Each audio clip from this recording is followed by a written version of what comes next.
శ్రీ మహాగణాధిపతయే నమః. శ్రీమాత్రే నమః. మాచిరాజు భక్తి ప్రేక్షకులందరికీ నమస్కారం.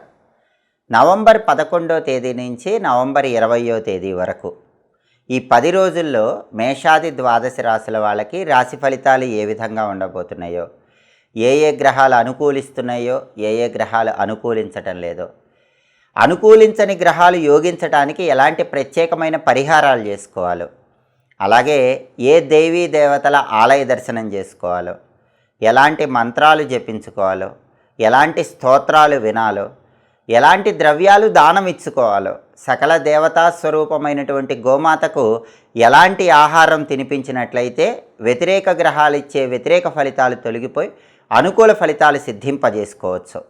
ఈ 10 రోజుల్లో ద్వాదశ రాశుల వాళ్ళకి అద్భుతమైన ఫలితాలు పొందాలంటే పాటించాల్సిన ముఖ్యమైన విధి విధానాలు ఏంటో, అన్ని సమస్యల నుంచి బయటపడటానికి పాటించాల్సిన ముఖ్య విధులేంటో ఈ వీడియోలో మనం తెలుసుకుందాం. తదుపరి మీనరాశి. మీనరాశి వాళ్ళకి నవంబర్ 11 నుంచి నవంబర్ 20 మధ్యలో రాశి ఫలితాలు పరిశీలిస్తే సూర్యుడు ఈ 10 రోజుల్లో మీనరాశి వాళ్ళకి 8, 9 స్థానాల్లో సంచారం చేస్తున్నాడు. నవంబర్ 11 నుంచి నవంబర్ 15 వరకు 8వ సంచారం చేస్తూ వ్యతిరేక ఫలితాలు ఇస్తున్నాడు. అష్టమ రవి దోషం ఉంది. ఆరోగ్యపరంగా ప్రత్యేకమైన జాగ్రత్తలు తీసుకోవాలి. కంటికి కానీ గుండెకి కానీ సంబంధించిన అనారోగ్య సమస్యలు ఉన్న వాళ్ళైతే ప్రత్యేకంగా ఇంకా ఎక్కువ జాగ్రత్తలు తీసుకోవాలి. వేళకు ఆహారం తీసుకోవటం, సరైన సమయానికి నిద్రించడం, ఆరోగ్యం పట్ల శ్రద్ధ వహించడం 11 నుంచి 15వ తేదీ వరకు మీనరాశి వాళ్ళకు అవసరం. ఆఫీసులో కూడా ఎంత హార్డ్ వర్క్ చేసినా రికగ్నైజేషన్ కనిపించదు. వేచి చూడాల్సినటువంటి ధోరణే కనిపిస్తుంది. కాబట్టి 11 నుంచి 15 వరకు సూర్యుడు అష్టమంలో ఉన్నాడు. అష్టమ రవిదోషం ఉంది కాబట్టి జాగ్రత్తలు తీసుకోవాలి. నవంబర్ 16 నుంచి నవంబర్ 20 మధ్యలో కూడా సూర్యుడు 9వ స్థానంలో యోగించట్లేదు. మీకు రావాల్సిన ప్రమోషన్ ఆపేస్తారు, ఇంక్రిమెంట్లు ఆపేస్తారు.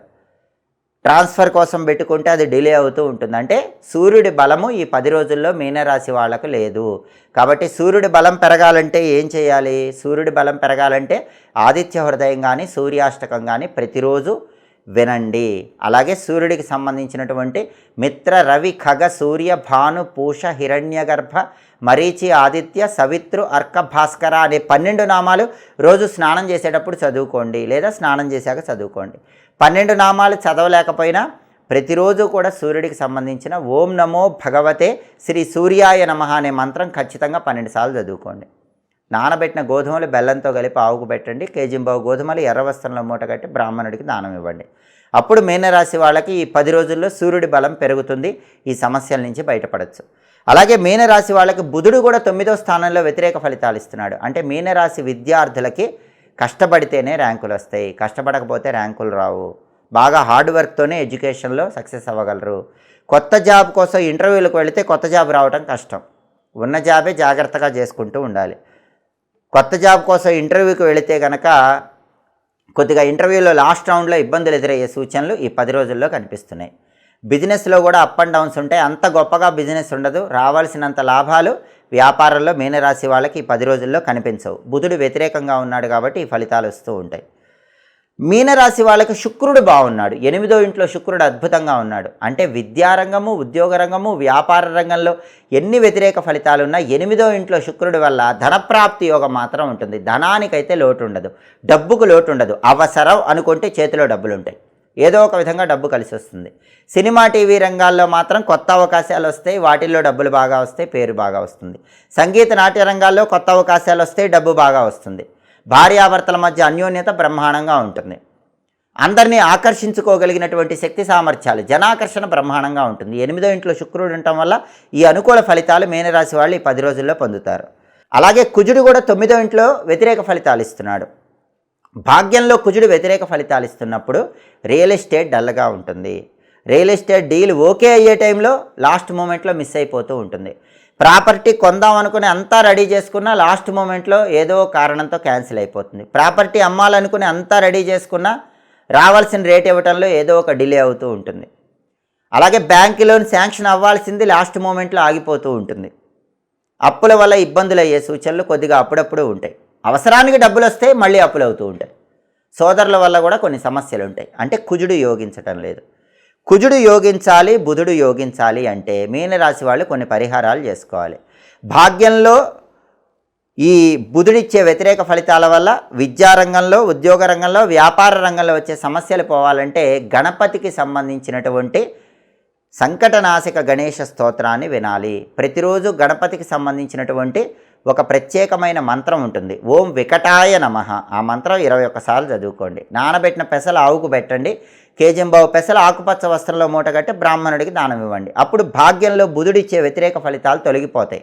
విద్యారంగము, వ్యాపార రంగము, కొత్త ఉద్యోగం కోసం చేసే ప్రయత్నాల్లో అనుకూలత వస్తుంది. అలాగే భాగ్యంలో కుజుడి వల్ల రియల్ ఎస్టేట్లో వచ్చే ఇబ్బందులు పోవాలన్నా, బ్యాంక్ లోన్స్ పరంగా ఉన్న ఇబ్బందులు పోవాలన్నా, ప్రాపర్టీస్ పరంగా ఉన్న ఇబ్బందులు పోవాలన్నా సుబ్రహ్మణ్య ఆలయంలో రాహుకాలంలో నిమ్మకాయ దీపాలు వెలిగించుకోండి. సుబ్రహ్మణ్య స్వామికి సంబంధించిన ఓం శరవణ భవాయ నమః అనే మంత్రం రోజు 21 సార్లు చదవండి. సుబ్రహ్మణ్య కరావలంబ స్తోత్రం వినండి. నానబెట్టిన కందులు బెల్లంతో కలిపి ఆవుకు పెట్టండి. కేజింబావు కందులు ఎర్ర వస్త్రంలో మూటగట్టి బ్రాహ్మణులకు దానం ఇవ్వండి. అప్పుడు భాగ్యంలో కుజుడిచ్చే వ్యతిరేక ఫలితాలన్నీ తొలగింపజేసుకోవచ్చు. కాబట్టి మీనరాశి వాళ్ళకు ప్రధానంగా బుధుడికి, కుజుడికి, రవికి సంబంధించిన ఈ పరిహారాలు పాటించుకుంటే ఎలాగో శుక్రుడి బలం ఉంది కాబట్టి వ్యతిరేక ఫలితాలు తొలగింపజేసుకొని అనుకూల ఫలితాలు అందిపుచ్చుకోవచ్చు. నవంబర్ 11వ తేదీ నుంచి నవంబర్ 20వ తేదీ వరకు మేషాది ద్వాదశ రాశుల వాళ్ళకి అన్ని రకాలుగా కలిసి రావాలంటే దీర్ఘకాల సంచారం చేసే గ్రహాలను కూడా తప్పకుండా ప్రసన్నం చేసుకోండి. ఎందుకంటే దీర్ఘకాల గ్రహాలు ప్రసన్నమైతే యోగం అనేది తొందరగా వస్తుంది. దీర్ఘకాల సంచారంలో మొట్టమొదట దేవగురువు బృహస్పతిని అందరూ ప్రసన్నం చేసుకోండి. గురువు బలం ఉంటే డబ్బుకు లోటు ఉండదు, ఉద్యోగపరంగా ఇబ్బందులు ఉండవు, ఫైనాన్షియల్ స్టెబిలిటీ అనేది ఉంటుంది. కాబట్టి గురువును ప్రసన్నం చేసుకోవటానికి ఈ 10 రోజుల్లో కూడా 12 రాసుల వాళ్ళు శివలింగానికి కొబ్బరి నీళ్లతో అభిషేకం చేసుకుంటూ ఉండండి. అలా చేసుకుంటే గురుబలం విశేషంగా పెరుగుతుంది. అయితే ఇంట్లో శివలింగం లేని వాళ్ళు ఏం చేయాలంటే, శివలింగం లేని వాళ్ళు ఈ 10 రోజుల్లో నవంబర్ 11 నుంచి నవంబర్ 20 మధ్యలో ప్రతిరోజు కూడా ఇంట్లో ఈశాన్య దీపం వెలిగించుకోండి. అంటే స్నానం చేశాక హాల్లో ఈశాన్య మూల ఒక మట్టి ప్రమిదలో ఆవు నెయ్యి పోసి 3 ఒత్తులు విడిగా వేసి దీపాన్ని వెలిగించండి. ఈశాన్య దీపము అంటారు. ఈ ఈశాన్య దీపం వెలిగిస్తే గురుబలం ద్వాదశ రాశుల వాళ్ళకి పెరుగుతుంది. ఫైనాన్షియల్ ప్రాబ్లమ్స్ తగ్గిపోతాయి, కెరీర్ ప్రాబ్లమ్స్ తొలగిపోతాయి, అలాగే జాబ్ టెన్షన్స్ అనేవి ఉండవు, వివాహ సమస్యలు కూడా తొలగిపోతాయి. వివాహాలు నిశ్చయం చేసుకోవటానికి కూడా ఈశాన్య దీపం విశేషంగా సహకరిస్తుంది. గురుబలం సంపూర్ణంగా వస్తుంది. అలాగే దీర్ఘకాల సంచారం చేసే గ్రహాలలో శనీశ్వరుడికి కూడా చాలా ప్రాధాన్యత ఉంది. ద్వాదశ రాశులలో ఎక్కువ రాశుల వాళ్ళకి ఏదో ఒక దోషం ఉంటుంది. ఏలినాటి శని దోషం, అష్టమ శని, అర్ధాష్టమ శని, కంటక శని, సప్తమ శని, వ్యయ శని, ఇలా రకరకాలుగా శని దోషం వెంటాడుతూ ఉంటుంది. ఏ రాశి వాళ్ళైనా సరే శనిని ప్రసన్నం చేసుకుంటే తొందరగా కష్టానికి తగిన ప్రతిఫలం వస్తుంది. శనిని ప్రసన్నం చేసుకోవాలంటే శని స్తోత్ర ప్రియుడని పురాణాల్లో చెప్పారు. స్తోత్రం అంటే ఆయనకు చాలా ఇష్టం. ఎన్ని పరిహారాలు చేసినా ఒక స్తోత్రం వింటే ఆయన వెంటనే అనుగ్రహిస్తాడు. అదే దశరథ శని స్తోత్రం. అందుకని అందరూ కూడా ఈ 10 రోజుల్లో వీలైనప్పుడల్లా కష్టానికి తగిన ఫలితం రావటం ఆలస్యం అవుతూ ఉంటే దశరథ శని స్తోత్రం వినండి. అలాగే శని పూర్తిగా యోగించాలంటే మీ చేత్తో నువ్వులు ఎవరికైనా ఇచ్చేయాలి. అయితే నువ్వుల దానం ఎవరు తీసుకోవట్లేదు అనుకోండి, నువ్వులు బెల్లం కలిపినటువంటి చిమ్మిలి, ఆ చిమ్మిలి గోమాతకు ఆహారంగా కొద్దిగా తినిపించండి. లేదా నువ్వులుండలు, తెల్ల నువ్వులుండలు కానీ నల్ల నువ్వులుండలు కానీ ఏవైనా ఎవరో ఒకళ్ళకి దేవాలయం బయట పంచిపెట్టేసేయండి. అప్పుడు శని తొందరగా యోగిస్తాడు. కష్టానికి తగిన ప్రతిఫలం అనేది తొందరగా లభిస్తుంది. అప్పుడు శనేశ్వరుడి అనుగ్రహం వల్ల ఏ రకంగా అయినా సరే మీకు వృత్తిపరంగా రాణిస్తారు, ఉద్యోగపరంగా, వ్యాపారపరంగా, విద్యాపరంగా 12 రాశుల వాళ్ళు శని అనుకూలత వల్ల తొందరగా ముందుకు వెళ్ళగలుగుతారు. అలాగే దీర్ఘకాల సంచారం చేసే గ్రహాలలో తర్వాత గ్రహం రాహు విదేశీ కారకుడు. విదేశాలకు వెళ్ళాలి, అబ్రాడ్ వెళ్ళాలి, అబ్రాడ్లో చదువుకోవాలి, అబ్రాడ్లో ఉద్యోగం చేయాలి, అబ్రాడ్లో వ్యాపారం చేయాలనుకునే వాళ్ళు అబ్రాడ్ తొందరగా వెళ్ళాలంటే రాహువును ప్రసన్నం చేసుకోవాలి. రాహువును ప్రసన్నం చేసుకోవాలంటే గోమాతకు ముల్లంగి తినిపించాలి. ఉడకబెట్టిన ముల్లంగి గోమాతకు తినిపిస్తే రాహు వెంటనే ప్రసన్నమైపోతాడు. అయితే దగ్గరలో గోవులు లేని వాళ్ళు ఏం చేయాలి? అలాంటి వాళ్ళు రాహువును ప్రసన్నం చేసుకోవాలంటే ఉగ్ర రూపంలో ఉన్న అమ్మవారి ఆలయంలో నిమ్మకాయ దీపాలు వెలిగించుకోండి. 2 నిమ్మకాయలు కోస్తే 4 డొప్పలు వస్తాయి. వాటిని పిండేసి వెనక్కి తీసి నువ్వుల నూనె పోసి ఒక్కొక్క దొప్పలో 2 పువ్వొత్తులు వేసి రాహుకాలంలో అమ్మవారి ఆలయంలో నిమ్మదీపాలు పెడితే రాహువు యోగిస్తాడు. విదేశీయాన ప్రయత్నాలు తొందరగా అనుకూలిస్తాయి. మిమ్మల్ని ఎవరు మోసం చేయకుండా ఉండటానికి కూడా రాహువుకు సంబంధించిన నిమ్మకాయల దీపం పరిహారం విశేషంగా సహకరిస్తుంది.